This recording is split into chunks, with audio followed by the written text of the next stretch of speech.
Good afternoon, everyone. It's Daniel Daly with John L. Scott and my friend Brian Cobes, title rep in our local area, one of the local title reps.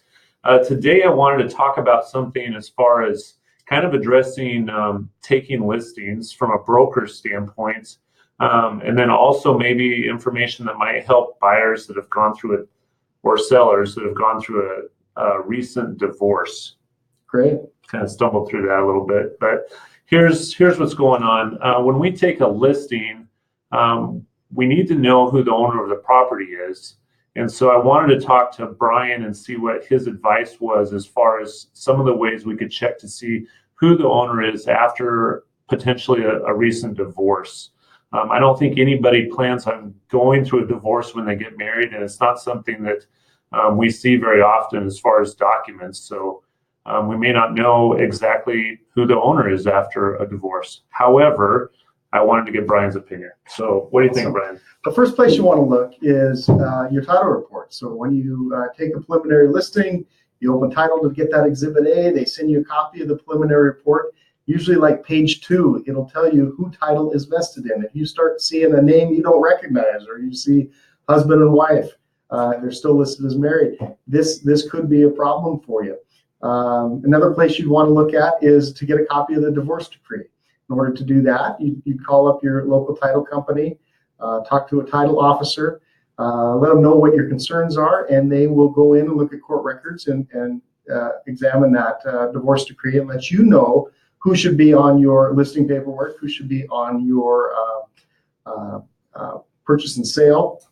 There are times when a divorce is, and it's become kind of trendy now to get your divorces done in another county. Lincoln County's it's pretty common there. So in those cases, you would actually have to go to the county clerk's office, pay your 4 bits, and get a copy of that divorce decree. Happy to help you weed through that. If you're looking for specific information, you can always bring it to me or one of our title officers, and they can help you do that as well. And there's always the opportunity, also chances where you could have a property that's totally vested in the wife's name or the husband's name, but yet because the legal description wasn't added into the divorce decree, or possibly a parcel number wasn't added, or all the information is not necessarily there in the description of the property, you would still have to have that ex-husband or ex-wife sign a quitclaim deed. So a title officer would be your best resource to really find out